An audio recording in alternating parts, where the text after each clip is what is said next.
Alright, it's 10 a.m., so let's begin. Good morning, everyone. Welcome to lecture 27. Some quick announcements. So we'll post the last homework today.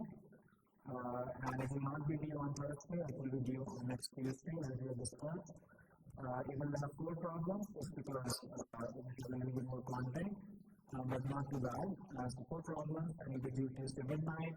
Because the homework is being posted today, we will not have after class today and tomorrow. But we'll have after class on Thursday, then we'll have an additional after class on Monday, and then we'll have 2 more after class next Tuesday, and the homework is due. So we'll have 4 or 5 after class for your homework is due, but no after class today and tomorrow. And homework tends to be posted, a lot of work would have already been posted soon. So you should have it today, and you can start to work on it today if you would like. We should have covered enough material from today, and there is one problem from last chapter as well. So you can start the more early if you would like. Just one quick announcement. I also sent an email last night. But do please fill out FAQs. It's really important. Your feedback is really important and valuable.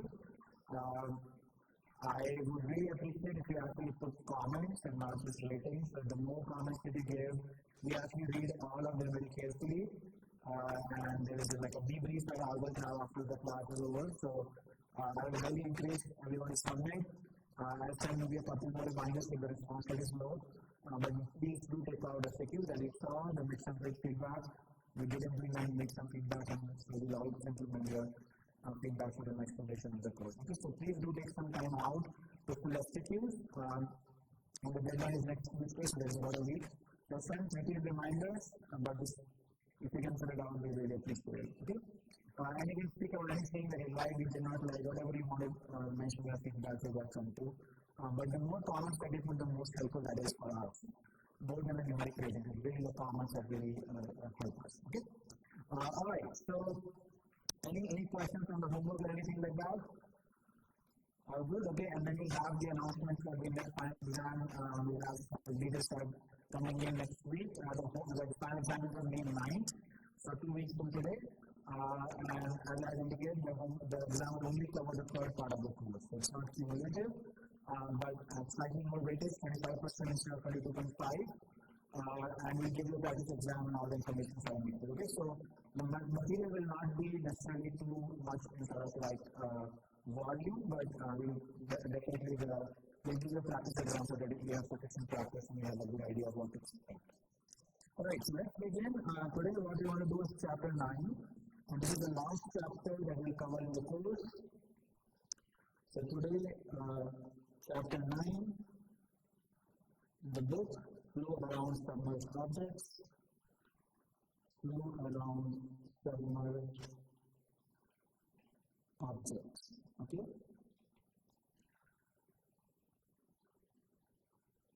And remember that we have already done chapter 7 and 8.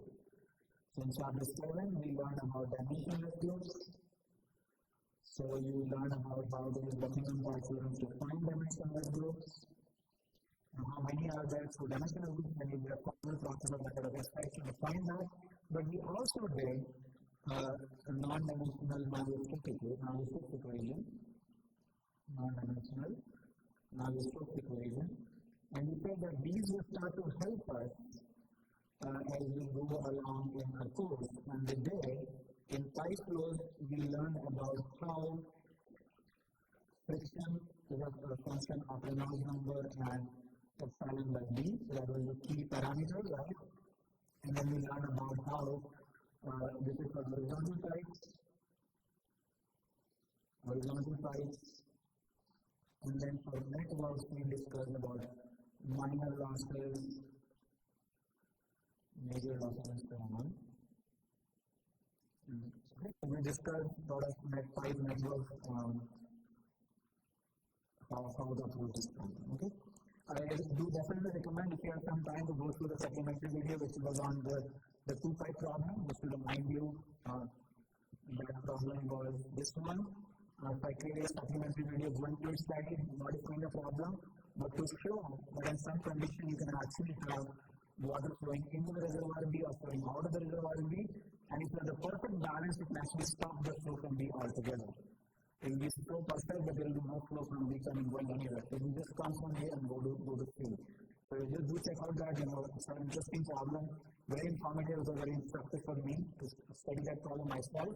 So that can help you to understand some of the pipe network parameters. Okay? So that is what we were discussing in this. So today, we'll now move on to flow around submerged objects. So what's the difference? So we have been thinking about pipe flows, right? So long pipe, where the diameter was much bigger than the length, so this is when the entrance itself. But what do you think the difference between flow inside a pipe and flow around objects? What's the first basic difference that you can think of when you think of flow within pipe or flow around objects? Perfect, it's unbounded. Perfect answer. It's unbounded domain. In a pipe flow, there is a bounded domain. Like there is a domain within the pipe geometry. When you think about flow around objects, it's an unbounded domain. So the problem inherently becomes two-dimensional. Okay? And that's why the problem is more complicated. In pipe flows, we can say, oh, the z direction along the pipe, the flow is dominant. So there was one dimensional flow that we could focus on. It may depend on the other dimension, but the flow was happening in one direction, or unidirectional flows. Now, as when we think about flow around objects, we have to kind of think about two-dimensional flows. Where those are obviously more challenging to solve. But they are very important, and I think I want to really kind of make it fun, want to think about where we see this in applications. So we have discussed some of the applications, but let's see more of them. So we have thought about, we discussed this design space sevens. You may have recently seen a news article about SpaceX as well, for instance. Like this is one of the biggest challenges, right? It's now design space sevens, where is it going to design, things to send space. And so how do you send something up the air without how to optimize the design to reduce the drag? Because over measure resistance, if I'm going to send something out of space, I need a lot of power. So I don't want to waste the power. The design of the space shuttle is actually a science, the full fluid mechanics science of how to optimize the amount of force and resistance that the shuttle experiences so that it can actually propel further, right? We have discussed about design of wind turbines and how research has evolved to really optimize the design of the wind turbines. But again, remember now the fluid is unbounded.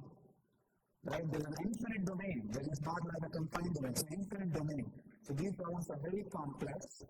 So these are what we have already discussed, but let's now start the analysis.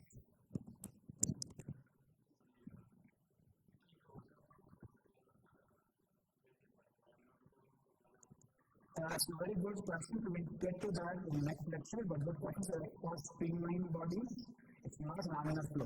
Remember, laminar turbulence is determined by the Reynolds number, and these pixels are really large. So you can imagine the length scale is very large. The velocities are also very high. So rho u L by mu, both velocities and length are high. So there are actually turbulent flows. Within turbulent flows also you can make them like laminar. So that's something we'll discuss. So the good question. So that is the idea exactly, is to optimize so that you can reduce the amount of drag it experiences from there. Okay? And so with that said, I want to play this video, next video, which is the science of skydiving. Have any of you done skydiving here? Some of you have done, so you probably be able to more appreciate it. I have never done skydiving myself, but this is something very interesting. So you will see a skydiving video, but on the left here, you will see speed of the diver.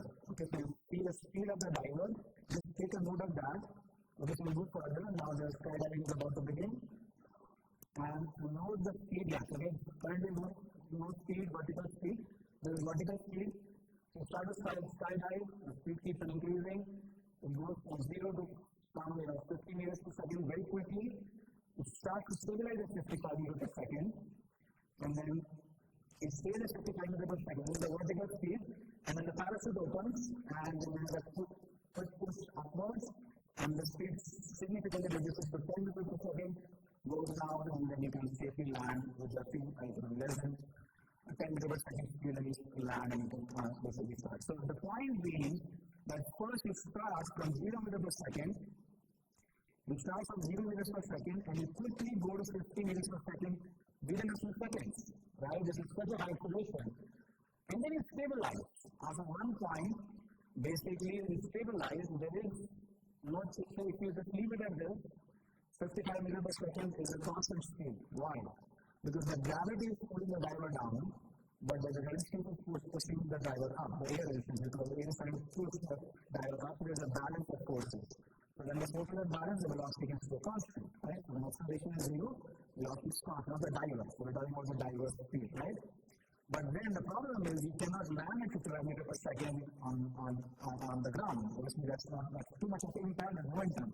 So you start the parachute, and the parachute, when you basically use parachute, it quickly reduces velocity and that further goes down. So what happens now is there is further, the drag is there is a much larger drag which has been increased because of the opening of parachute. It reduces the velocity to the balance of the gravity and it needs much more velocity. Okay, so you will do actually a no problem on this. So that you will learn how the numbers work here. But I wanted to show you that this is all fluid mechanics flow around some other objects. Here the object is the diver. Okay, and here the object for wind turbine and stationaries. So these are some kind of like same spirit. You want to understand here you want to increase drag to reduce the impact. Here you want to reduce drag to increase the efficiency of propulsion. Okay, so we have different applications for different kinds. So this is something to think about. This is a beautiful video I was researching yesterday that came around. Hopefully you can see it. This is an owl actually flying, and you can see they have actually this is actually experimental data. And what you're seeing in the background, the video may be a little bit spotty, but what you're seeing in the background is actually these rollers that come in, and that's where the vortices that happen on the back. And by experimenting, they have seen that the birds create this sort of like, vortices to propel themselves. And this is also the part of flying because birds kind of reduce the drag. So why is it how is the shape of the bird? Your question, the shape of the birds are streamlined shapes. That they can have the drag is sort of minimized because the biology has evolved them to minimize drag and they create these beautiful flow patterns and we'll discuss a little bit about that even today. Okay?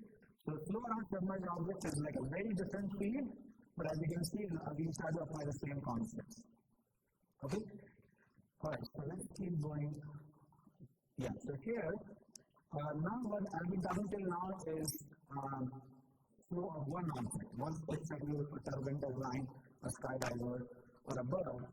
But it's not just one object. Sometimes we have multiple objects. So, we will take a very large object, like in scale of meters or 10 to centimeters or something. But even something as simple as a yogurt sediments, right? The yogurt sediments will use the water on top. There's a rate of sedimentation. It's a big science problem, a food science problem, is that because if it just becomes unstable all the time, then the yogurt will go back. So you want to stabilize these yogurts. And you stabilize salad and so on. So that's that problem because here the particle is the protein molecule. Okay, the protein molecule is the essentially particle. There is a sedimentation. It will also flow around objects, but these are much smaller objects. So what you see now here is sedimentation of particles. So these are particles. You start to see sedimentation here, and the video will zoom in a little bit, and you start to see collective motion. So sedimentation is a very complicated problem. Looks very simple. But we have made a lot of progress, but there's still a lot of work that needs to be done in this field. As you can see, they're collectively moving. So one of emphasis wise, if you pay close attention, there's something going up or less. There's almost like a calculation that is happening because there is a collective drag optimization problem. So it's not just one particle optimizes other particles. It's a very active area of research even today and has been active for a while. And this becomes more complicated by something like a yogurt, where you have much more complex physiological properties. It's not simple as water. Okay? Another thing which is also clear, and what you see here are rods. And if you see the rods, they are moving in very, very different orientations as well. So the rods now are not also are optimizing the orientation of falling. And so this was a review article from about 10 years back, which kind of was discussing some of these concepts. But as you can see, this is also flow around submerged objects. Here the submerged objects are smaller, they are like rods or particles and so on. Okay? Okay, so first, any questions under this now? Any questions that come to mind out of curiosity, looking at some of the videos are good, okay? So hopefully you're able to appreciate the science of some of these things, like how widely this fluid mechanics concept apply. But one thing I also wanted to discuss was fluidization. So fluidization is essentially an industrial process. It is widely used, and what you're trying to do is you have particles that you want to try to behave than a fluid. And why do you want to do that? So that they are not creating resistance for reactions to happen and so on. So this is, I believe, was the first fluidization plant somewhere in Germany, which essentially tries to focus on fluidization of particles. So let's look at a video, and these are very important for industrial applications. And so here you will see a simulation. Okay, the solid state. Look at the solid state velocity and gas state velocity. Okay, so let's look at these two right columns. The video will play, and you will see that it's sort of mimicking each other a little bit. They're mimicking each other a little bit because the solid also behaves almost like a fluid. Okay, so solid is a fluidization problem, and why does it behave like a fluid? Is because the velocity that is sent in essentially is optimized so that they can float and not go up or down. So they're kind of mimicking the velocity of the space because the velocity is optimized to behave like a fluid. So in this case, for instance, so let me just sort of explain some of the idea. Here as you can see, I think there is some video from just give me 1 second. Hopefully, let's pick this through. Yeah, here's a video loading problem. So, alright, let me not play the video, I will just explain it on the iPad.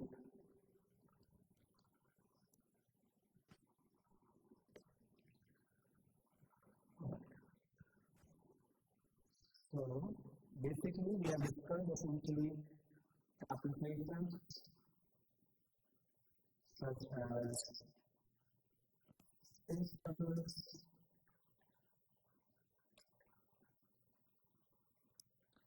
we discuss applications such as sedimentation,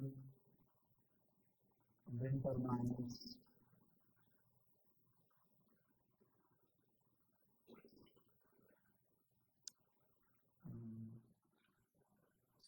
skydiving,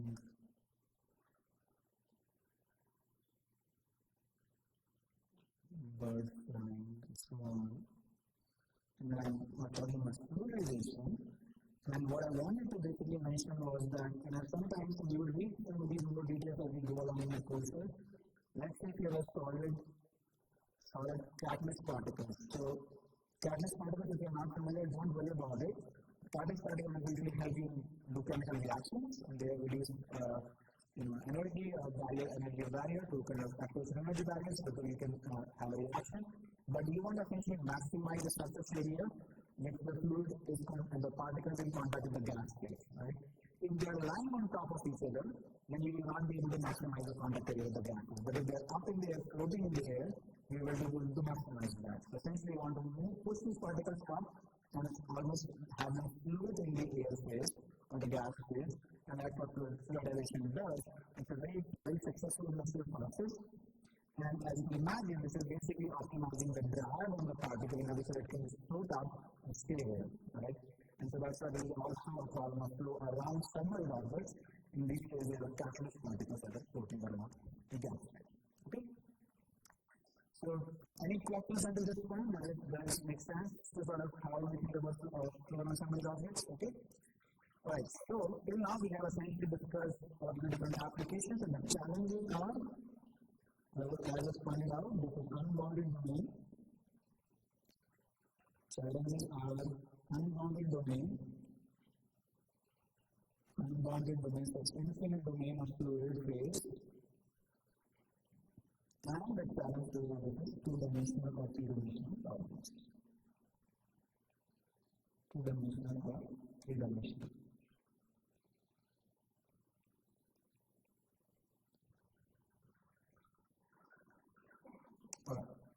So how do we start? Any thoughts on how do we begin in solving this problem? So what you want to understand is how an object or how fluid moves over the object, or is the fluid efficiently how the object moves in the fluid? So how do we start the problem? Any thoughts? Yes.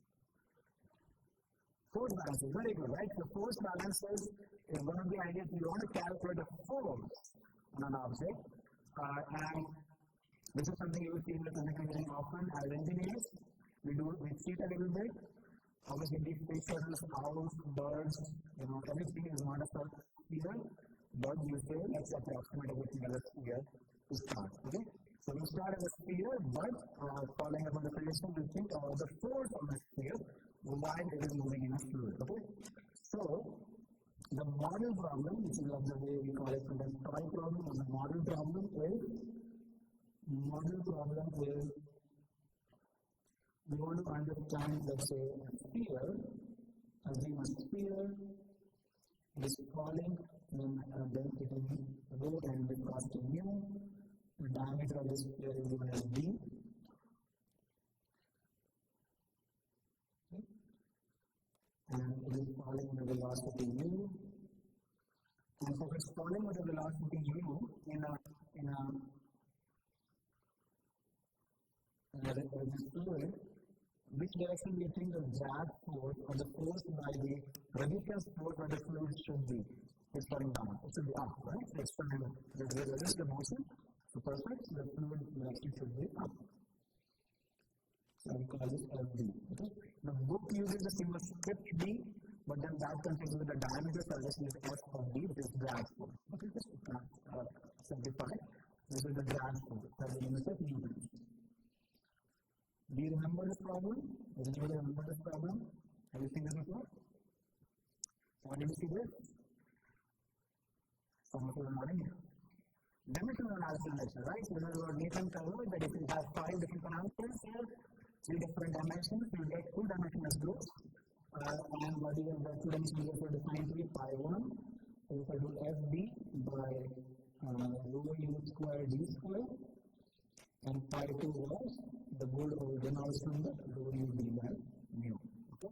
So this was the Reynolds number, and this was the dimensionless drag force. Dimensionless drag force. So this is the first clue that we get. The first clue being that if we have, this is a simple problem. We're saying, let's think of a sphere falling in a fluid, right? Some large velocity u. And I want to understand how much drag does that particle experience because of the fluid around it. Okay? So the fluid has some viscosity, kind of resist the motion of the particle. And so what is that FD? And this dimensional analysis tells us that FD or pi 1 is a function of pi 2. FD should be a function of Reynolds number. In reality, obviously this works reasonably well, but in reality the shape may not be as clear. In which case, your pi 1 may be a function of pi 2 plus geometry. Let's say with some geometric factors like some ratio of length or something like that. But this is still a good framework to begin with. And we'll be a little bit more formal, like we did with the friction factor, where we started with this analysis, but we defined something more formally. So we'll now define 2 coefficients. So we'll define from this inspired from this. So inspired from this analysis,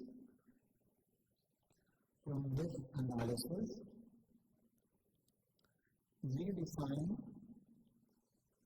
CD, C of capital D, is the drag coefficient. We define this as the drag coefficient, dimensionless group. And we call that number to be FD by rho u squared by 2 times some area A. Okay, now we will define this area, appropriate area. So we haven't defined what the area is, so don't worry about it now. And with rho u squared by 2 is also this familiar. Remember the Pascal friction factor, which is also in the Bernoulli equation. So this is on purpose. We have taken something that is like a kinetic energy, mv squared by 2 current, but per unit volume. Okay? So rho u squared by 2 times area. So this is the energy express. Because of energy or kinetic energy, whatever the stress you take is basically the energy stress. Rho u squared by 2. Okay? So that's the drag coefficient. Similarly, I also define a lift coefficient,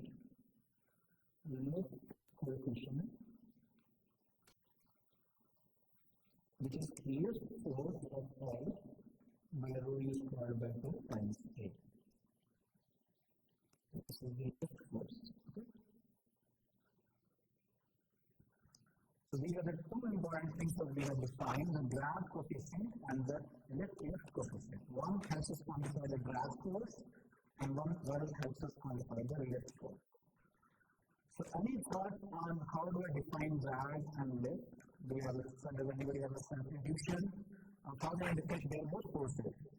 So how do I differentiate between a drag force and a lift force? Any thoughts?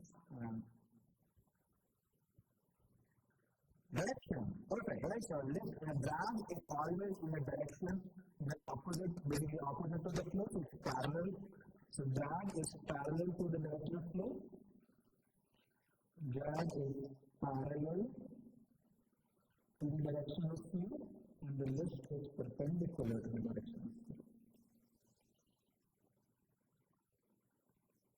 Lift is perpendicular to the direction of flow.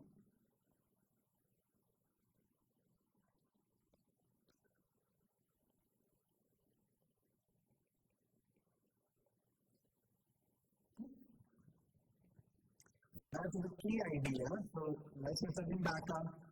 Dimensional analysis, as you can see, helps us reduce the complexity of the problem into something very practical. Now, if we can understand drag coefficient, that will work with a small scale, a large scale, a very large scale. So I've removed again the separation of length scale. Right? I've really reduced the problem into something simple, like a drag coefficient or a lift coefficient, not like a friction factor. As we said, cut across scales by using dimensional analysis and really get inspired from that to define this. Okay? So the key idea that I want to focus on and mention is what we really want to say is PD is a function of the Reynolds number from a geometry. Okay?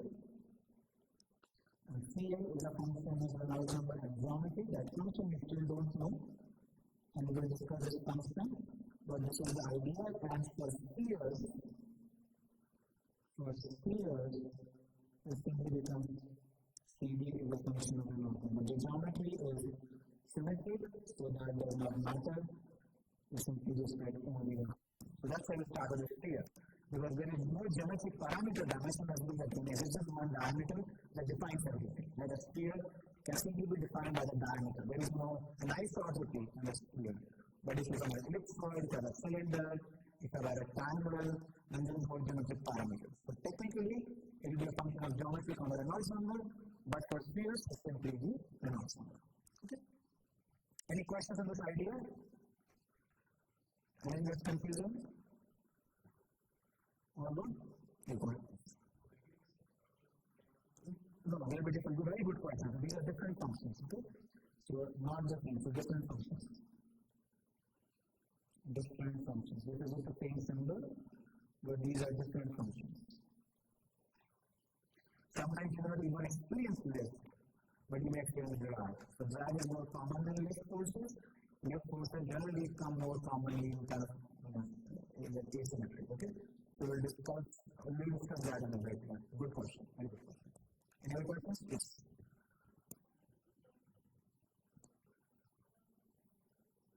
Oh, yeah, sure. So the question is how do we get the coefficients from the dimensional flow? As we can see, I've added a factor of 2 clearly, that's my choice. I've added a factor of 2, that's because that factor of 2 is something we see in Bernoulli's equation and sort of a measure of kinetic energy per unit mass, per unit volume. Or you can see inertial stress, where the factor of 2 is my choice. And it is arbitrary, somebody can remove it and it will still be fine. The other area comes from the d square here. So d square is basically represented as the area of a sphere. So that's why that kind of inspires us to choose an area factor in the denominator. And that makes sense also that drag coefficient should depend on the area, an appropriate area, right? So for instance, if I have, and we'll discuss this, if I have flow happening like this, then the area should be this area. But if I have flow happening like this, then I should choose smaller area, which is hitting the sphere. So that's an area is an appropriate area. We haven't defined what exactly that is, but we will do that when we speak about it. Good question. Yes, please. Oh, sorry. Great, thanks. It's actually diameter. Thanks. Any other questions? All good? Okay. So, basically now let's focus on drag. Okay, so we spend most of the time on drag. Like I said, Lift is less common. It's harder to produce lift in a system. So drag, we focus on drag, and we first focus on a sphere, and we focus on drag on a sphere. Okay? So drag force on a sphere, and what we want to know is now CD is a function of Reynolds number. Okay? So that's essentially what we know. CD is a function of Reynolds number for the system. There is no other parameter that dictates the system. If you can understand this function, what this function looks like, we have solved the problem for a state. Okay? So that's essentially the idea. So we know there are different limits of the Reynolds number. Remember, I mentioned that the limit of the Reynolds number changes with turbulent and laminar regimes are not fixed with 2100, but also 5 flows. So there is a different transition. So the first start with the easiest one, which is basically the Reynolds number less than 1, and it is called the flux regime, or we can call it the laminar. I prefer to call it the flux regime or the viscous regime. So to remind you, Reynolds number is rho UB by mu. Okay? So rho UB by mu, and in this regime, less than 1, essentially, if you have a small particle or a very viscous fluid, this is a regime where viscosity dominates. Viscosity dominates. This system is the Stokes regime, named after the Marie Stokes, the same Stokes here. Stokes regime, and the viscous regime, and the viscosity dominates. So, and we'll focus on the full details, but we'll have a sense of how can we go from this to finding a drag function. And I don't want to tell you the predicting process. Which force do you think, how can I write drag force? So let me go to the system. Let me see another question. So what do you think the drag force should be proportional to? Let me go this way. It should be proportional to what factor and why? So what are the two kinds of stresses in the system? An inertial stress and a viscous stress. Okay? Inertial stress and a viscous stress. So which stress should dominate in the small Markov regime? Viscous stress, right? So it should dominate the viscous stress. And I'm writing proportionality, I'm not writing equality. Okay? So we should say, and I want to be careful, I hope you can follow this. If I'm saying it's mu by d, because this shear stress is mu times velocity gradient. I'm not writing I'm writing a proportionality constant. This is not something in equality. It's just saying u by d, because that's like a shear rate or gamma dot, mu gamma dot or mu du by dy. So y is kind of a diameter here. It's a difficult problem to define because of the 2 dimensions. That's why I'm writing it like this. Times some sort of d square. Because that's my area representation. Again, I remove pi, pi by 4, pi, whatever. But don't worry about it's a proportionality. It's not exact. So what I'm really saying here is the drag force is like mu u times d. Okay? And so recollect this. This is something they can cover when they were covering the dimensional analysis. And mu u d is actually the force, the viscous force. Okay? So mu u times d. So we are saying we think the FD should be proportional to this. Okay? Does it make sense? Any questions? So the only drag that should come through is viscous forces.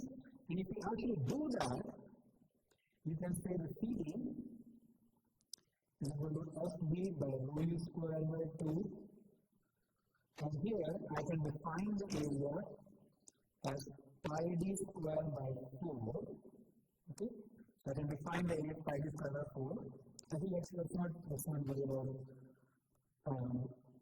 let's simplify. I will clarify this. So we'll worry about the coefficient here, but let's just say that this is area of the circle. So what we're saying is, if I have a sphere falling like this is the projected area, right? This is the area that will experience the drag. Okay, it's not a structural surface area, it's like a projected area that will experience the drag. So that's the side. So when we discuss this in a bit, Don't worry about the choice for now, but with the logic above, we will say it will be mu u d by rho u square by 2 into pi d square by 4. So what I'm doing here is I am sort of substituting this value here, mu u d as a force, and I'm writing that as 6 constant. So I'm not, this is the definition, but this is not substituting anything. This is the definition. But the next step is where I'm going to produce the constant. So good question. So the question is, why am I writing CD equal to this when I'm doing like a proportionality argument? But because that is the definition of graph coefficient. The only choice I've done is I've defined an area right now. Okay? So this is the definition of graph coefficient. All I've done is I've defined the area for circle right now. That's it. And then I'm saying that this is the proportionality clause because I have now assumed that every is proportional to mu u d. Make sense? Any questions here? This is a very good question. Okay? All good? Okay, so now let's see here. So we basically are saying CD now is proportional to, if you see, u gets cancelled, d gets cancelled, d gets some 12 or 8 by 5, so you can forget this, it's a proportionality constant. So we have to worry about proportionality constant, the proportional sign. So you get mu by rho u d, and what is that? 1 by rho naught. Okay? So that's the beauty, is that if you see from a physical argument, we did the opposite. We said the force should look like mu u d, but I substitute that back, I get CD is proportional to 1 by Reynolds number. So what does that mean? Is that now we are saying CD is a function only of Reynolds number, that's what we expected, and that also comes out from a physical proportionality analysis. And the exact result, and this is the fixed result, the exact result takes place, exact result is CD is equal to 24 by R. Okay, so we have not done the exact result. So how do you do the exact result? You calculate, you solve the Navier-Stokes equation, solve Navier-Stokes equations for the noise number less than 1. For the noise number less than 1. This is the calculation you do in advance because I've done this several times before, and you can do it, but you really haven't done. These are some of the advanced mathematical techniques that required to solve something like this. This is an unbounded domain. It's an infinite domain in which you solve. It's basically like once you see, and it was first derived in 1850s by Stokes, and this result is still used today. Okay, so we'll discuss the result in a second. But this 24 by R is still used today. Okay, so that is usually valid even for Reynolds number 1, but conservatively you can definitely use it for less than 0.1. Okay, it works like a charm, like 24 but less than 0.1, 24 by RE, you're fine. You always get the right answer as long as you have one particle falling down. If you have multiple particles, it all falls apart because then they are interacting with each other. But if a single particle, you can do this. It is very commonly also found in labs. You can take money, drop a small steel ball or something like that, and then you can verify this result. It's very easy to show. It works very well. Has been used for over 100 years and it still works. Okay? It's very, very, very important result. But from here, let's solve some B first. We have said FB, this is equal to FB by rho u square by 2 into pi d square by 4. Okay, so remember this is a choice. This is an area choice. Choice that we have used. The area is projected area that we have used here. Projected area perpendicular to Q, because so remember again what I'm saying here. So this is here falling like this. The projected area is made of a circle. Okay, perpendicular projection is the area of a circle. That's why pi d square by 4 is equal to 24 by Reynolds number is equal to 24 by rho u d by d. Okay, and if you do a little bit of algebra here, it's not too bad. What you find is FD is equal to 3 pi mu u d. Okay, and this is the Stokes graph, very famous result. Okay, yes, please. perpendicular surface.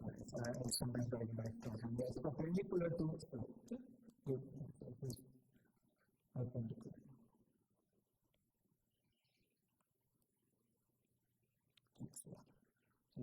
Think of it like falling like this. So imagine if it's falling like this, here like this, the phone is falling like this, and this is the projected area. If the phone is falling like this is the projected area. So similarly, if a sphere is falling, the projected area is that of a circle, right? And the circle area is radius of a sphere. Okay, don't use the full surface area of a sphere. It's a projected area. So if you project a sphere, it becomes a circle, right? In that plane. And that is the area we are using. And we'll discuss this again a few more times, but this is the sphere. Yes. So it's not the center of the circle. No. So it's a good question. So think of it like this is a balloon. If I smash the balloon, it becomes a full circle, right? It doesn't become a part of that circle. So because that's the represented one. So we're not necessarily moving it on the center, but that's if I look from the top, the sphere, it looks like a circle. That's the full area we're using. So yeah, so this is not so just to catch it, but really like if you look from the top view, it's a circle. That's what I'm using. Okay, but these three findings first. When you covered, we said force will be proportional to mu ud. It is indeed proportional to mu ud. This is by the factor of 3 pi in front of it. Okay, so the full analysis is proved here. Shows that this is the ground force. So this result, and this is something that you will learn more in your later courses a little bit. Your next year mass transfer course. This is a very common result. This proves that if you do something very similar to analysis. Einstein relation. Einstein, this is obviously Albert Einstein's Einstein relationship also uses the drag force, and it is amazingly used to tackle something known as diffusivity of a particle.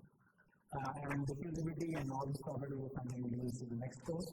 Just wanted to mention that an application that we did not discuss when we were discussing all these new applications is that this flow around a sphere or flow around a particle is actually also used to predict diffusivity coefficient, which is a very important property in any of the mass transfer applications, which is something you will see in the next course. Okay?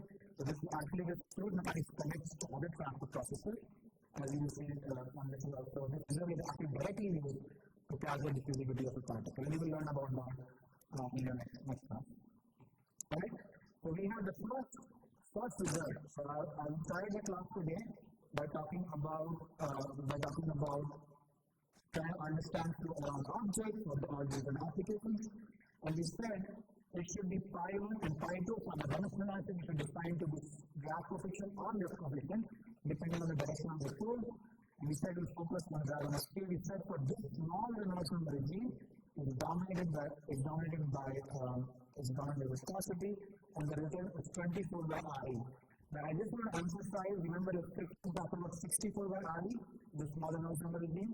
So this is kind of similar, this 24 by RE, which is the drag coefficient. So there are some parallels. And why is it 1 by RE?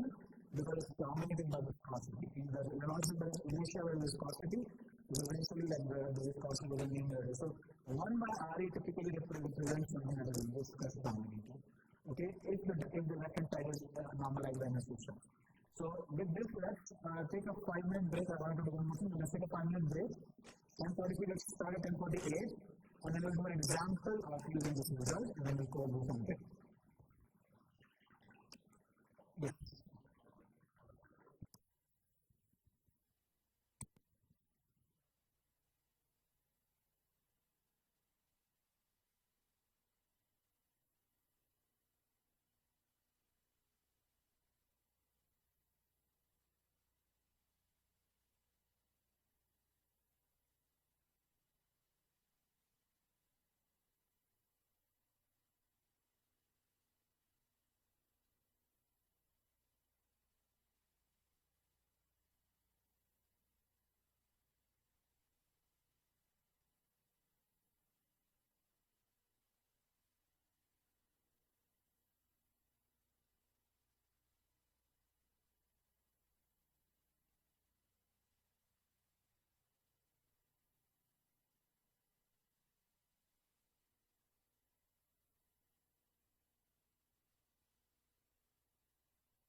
Alright, 10:48, so let's begin.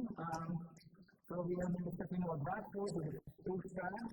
So I want to do an example right now, and first to calculate an example. So we have been discussing, we started the class by thinking about, something which is like a solid falling and kind of attaining a constant velocity, right? And that constant velocity is known as terminal velocity. Okay?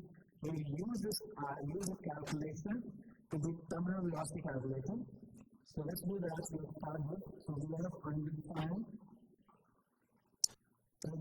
terminal velocity. Terminal velocity. Okay? Predict terminal velocity. So what is the terminal velocity? So terminal velocity is essentially what you're saying is that the solid is falling, the some velocity u that we want to find in presence of gravity. So the idea of calculating terminal velocity is that this is the constant velocity that a particle obtains when falling for what you're falling for viscous medium. So this doesn't have to be air, it could be liquid, and it could be air. It could be honey, water, air, whatever, and there is some density rho and mu of the fluid phase. There is also the density of the solid phase, which is called rho of S. Okay, that's the density of the solid phase, and rho of S. And what you've been asked to find is predict the terminal velocity of the system. And there was a suggestion here about force balance, of how to use force balance to do these things. So now we know FD. We know FD is smaller than what we do. And you will all mention that FD would be acting in this direction. So let's do a force ball diagram or a force balance. So there is an FD here. What are the other forces? Anybody want to predict what are the other forces? Yes. Gravity, perfect. So there is a gravity force, which is FG. Which is falling like this, FG. Are these the only two forces? Or there could be anything else as well? We have discussed this. Just think about what is the other force other than the flow force. Sorry? Not necessarily lift. What is the other force? Buoyancy force, right? So remember that hydrostatics is not, we haven't forgotten hydrostatics. The fluid flow across constant is that, but buoyancy force is always there in something that is thermometric like fluid, and that is the buoyancy force of V. That is always at opposite to that of gravity. Okay? So, G is mass times gravity. So, mg, and that is rho s into pi d cubed by 6 into g, right? So, that is the mg. So, mass times gravity, this is the volume of a sphere, right? 4 by 2 pi r cubed or pi d cubed by 6. And times gravity. Buoyancy force is the weight of the fluid displaced. So this is rho times pi d cubed by 6. Okay, that's the weight of the fluid displaced. This is the weight that if we were to fill this solid with the same fluid, this is the buoyancy force. Rho times pi d cubed by 6 times g, and drag is equal to 3 pi mu UV. Remember, this is only for Reynolds number less than 0.1. Okay? Reynolds number less than 0.1. Okay, but this is sort of the FG, FD, and FD. Okay, any questions here? Yes, please. Why pi d by 6? Yeah, so this is essentially what I'm saying is volume of a sphere is 4 by 3 pi r cubed. So this is 4 by 3 pi d by 2 cubed. So that's pi d cubed by 6. It's more common if you use 4 by 3 pi r cubed, but it's really pi d cubed by 6. Any other questions? Yes. So, no, right? So, if there was no drag, so good question. So, the question is the buoyancy force transfer gravity? If there was no drag force, let's imagine a hypothetical scenario in which there was no drag force, then if the densities are different, then I'm just explaining because of gravity, because the buoyancy is not going to be that much. So, if the buoyancy plus drag, that is cancelling the gravity. So the two forces that are pointing upwards are the ones that are cancelling the gravity. Okay? Any other questions? Yes. Excellent. So that's what we're going to discuss next. Good question. So we're not discuss this yet. Okay? So initially, when you let's say think of this as your skydiver, okay? The particle is a skydiver. When you first start, the velocity is zero, right? So the drag is also zero. Drag is proportional to velocity. So and there is a mismatch for the acceleration and they are not balanced, right? So then in that case, I have to do net force is equal to m du by dt, right? In this case, the velocity is actually changing as a function of time. But now the terminal velocity is when the forces are balanced, in which case we see the forces are balanced, and that velocity is the one that's called terminal velocity. Okay? So when forces are balanced, we will keep terminal velocity. When forces are balanced,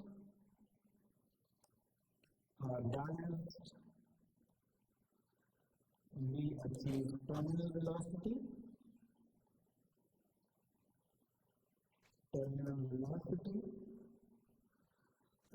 And what basically we are seeing in this case is fg minus b minus fd is equal to 0. Okay? And that happens at terminal velocity. If the velocity is something else, then force balance will not happen when the particle is still accelerating. So the purpose of this thing is the particle now stop accelerating, or the velocity will become constant, and that's why 0 minus b minus fd is 0. And this is rho s pi d cubed by 6 times gravity minus rho into pi d cubed by 6 and gravity minus e pi mu ud is equal to 0. And I will let you do this at home. Very easy to show this. Simple algebra will show you that rho s minus rho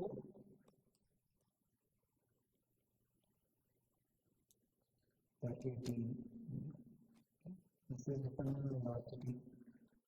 Famous result, u is equal to rho s minus rho gd square by 18. Okay. So we get a velocity, at this velocity, for smaller noise number, the particle will stay like this. Okay. So all of the first freshman physics you might have taken this, something accelerating in the air, it stops to accelerate after a point because of the drag that the fluid creates. And that's the terminal velocity. Okay. Any questions about the first and of this calculation before we go further? Okay, so basically your freshman physics was this gravity and the acceleration, or the buoyancy may be an acceleration, but now when you add buoyancy and drag, you can see you can achieve a force balance, and then you can actually have a constant velocity. Okay? I want to explain this a little bit more detail, but any questions here? All good? Okay. So let's do a quick question. I just want to do a quick question. Hopefully you can see this. So here is this little bit of the velocity relation exists if the particle is bubble instead of particle. So basically, if I make it just instead of a particle and make a bubble, do you think we can use the same relationship? So it's like, let's imagine that this bubble is a liquid, okay? So the fluid is a liquid, and now I have a bubble. Can I still use the terminal velocity relationship? Let's think about it, okay?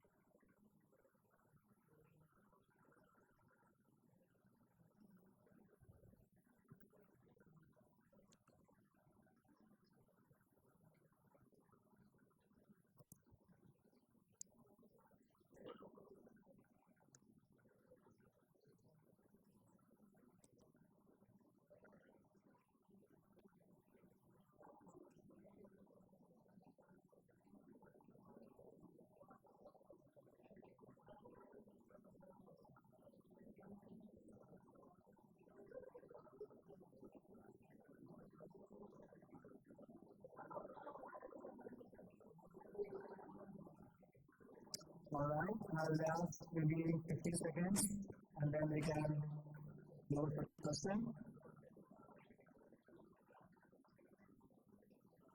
Alright, so let's look at the result here. Stop this. So, most of you do say yes. The correct answer is yes. We can actually use it. And why? So this is a common confusion why you can use it. So let's try to understand this. If we have an air and it's a liquid, then it's not going to sink down. It's actually going to go up. Right? It's not coming lost in the downward direction because it's lighter than the liquid. It will go up, right? And that case now it's going up, so the drag will be the opposite direction, right? And so what essentially you'll get is you can use the same relationship. You will get a negative sign, which means that the fluid velocity will not go downwards, that will upwards. So you can still use the same result. Having said that, some complications that occur because of thermodynamics, because of the pressure of the air inside and so on, which is obviously ignored, but as a first approximation, it's not bad. Okay? So we are also ignoring some of the physics of the air. Air is not the same as solid, but if you were able to approximate it to a certain degree, it will give you a reasonable answer. Okay? So this does work for air as well, as long as you change the solid density to air density, and the velocity will be negative, indicating it's not going downwards, but it's going upwards. Okay, that's one. And that's because the signs of the buoyancy and gravity remain the same, but the drag flips. The drag is not downwards. Any questions? Yes. Mm-hmm. So good question. So it's saying air filter, it's a little difficult because there is also some mass of the covering as well. So it's not a purely air ball, right? That's a good question. So think more, I would think more in terms of droplets versus solid particles. So that you can compare. It will not rise up or down, but droplets versus solid particles, yes, there is a significant difference because the velocity is proportional to density. So the droplets fall slower compared to a solid particle. Okay? And human body is like water. Okay, so our density is like 1,000, what is a good approximation, 1,000 physical meter cubes. So when a diver is falling, instead of that, imagine a steel replica of the same diver. That is not much faster because the density is higher compared to that of what is basically water. So human body is like a water density. So yes, there is a difference on density, but if you can manufacture something that is light, it is possible that it will just float like this. It's possible. I just don't know some examples, but it can float. That it's just perfectly dark. But I mean, that's the problem. There has to be some velocity because basically, yeah, it can float if the buoyancy and gravity is balanced completely. So then there is no need of drag. Right? So yes, then that's possible. If you can manufacture something like that. Right. Any other questions here? Okay. So let's do one more question, which is a little bit more numeric. So let's try to put some numbers in. So I'll just put this down. So what's the approximate number of approximation? And you can use calculators or smartphones to do this quickly. You'll be given density of 8,000 physical meter cube. Density of air is 1. Viscosity of the air is this, and gravity you can assume to be 10 meters per second squared. Just approximately tell what the velocity would be. Okay? So let's do a quick poll. For this as well, take your time. You have to plug in the formula and then you will discuss. Okay?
Alright, maybe another 30 seconds or something.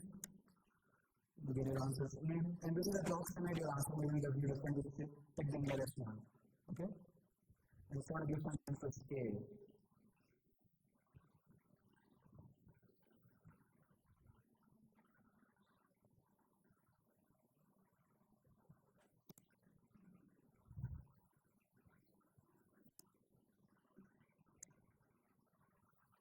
Alright, let's start the poll now and then see what's the split. Alright, let's look at the results. And so most of you have 250 meters per second. I believe that should be correct. So let's quickly look at the results. And we have, I think I have the answer to 246 for me. Is that what everybody is getting? Yes, it's 250 meters per second. So, what is the exact number? Let's just assume it's 250 meters per second, okay? So, this is C. But does it sound correct?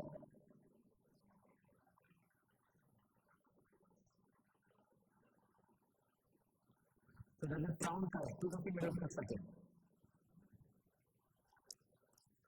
Like 250 meters per second, is it correct? Do you think it's correct? Will a steel ball of 1 millimeter size product at velocity? Why or why not? It hurts. So the answer is we had assumed it's a small Reynolds number. The whole calculation had assumed it's a small Reynolds number. Basically, if you do Reynolds number now, rho ud by mu, that comes out to be. So, by the way, here is the common mistake kids do.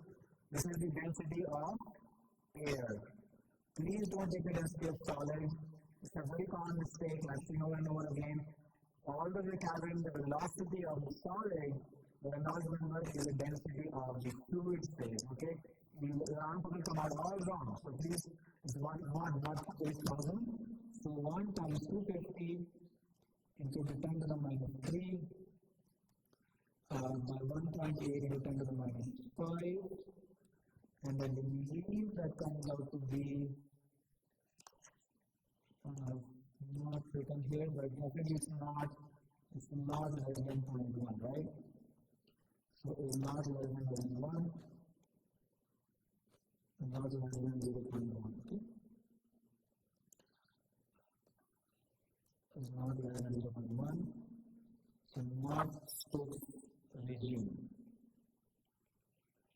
So the value that he found was incorrect. Okay, so though the formula is correct, but it only works if the Reynolds number is small, right? And so if I put something like a steel ball in the air, because the viscosity of the air is so low, right? If this is honey, the viscosity would be 10,000 or maybe 1,000 times parts per second. So it will be 10 out of the minus 8 out of the 100%. And in that case, I will get something which is small Reynolds number. But I put it in air, not in something that is a viscous fluid. And that's why I'm getting something that the Reynolds number is high. Okay? And if you do that, essentially what you're finding is that the results are not representative of the actual system. So what do we do? So essentially we have the Reynolds number, we have graph coefficient, less than 0.1 Reynolds number is not critical by RE. So what we do is we have the standard limit and we are going to look at other regimes. Okay?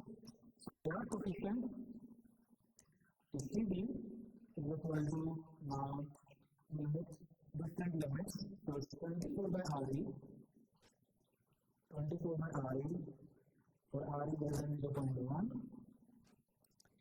CD is equal to 0.28 plus 6 by square root of RE plus 21 by RE, and that's 0.1 to the number 400. It becomes a constant value, 0.445, which is the noise number 750 to 2 times 10 to the 5. And then there is a very strange regime which is very confusing. I will give it to you. We don't discuss it in detail. And by the way, I'm not supposed to memorize any of these things. Just giving you the values. We have 4 different regimes. Let's start to. Okay, which is that square root of RE constant value and then point on the very strange value, a very, very, very large, is not going to be in a million. It is a fraction of minus 1 by RE. It's very poorly understood regime. But the main point is that if you start to make more complicated, you start to go along. There is a regime of graph position with constant, and so there are very different kinds of force points in very different systems. Okay? So this is empirically driven, but there are numerical evidences to support this concept. Okay? So these results of course derived experimentally, and then they were given this. Okay? So first note this down and we'll discuss this a bit. I want to explain something, and then hopefully that will be clearer as we go. So you can note it down.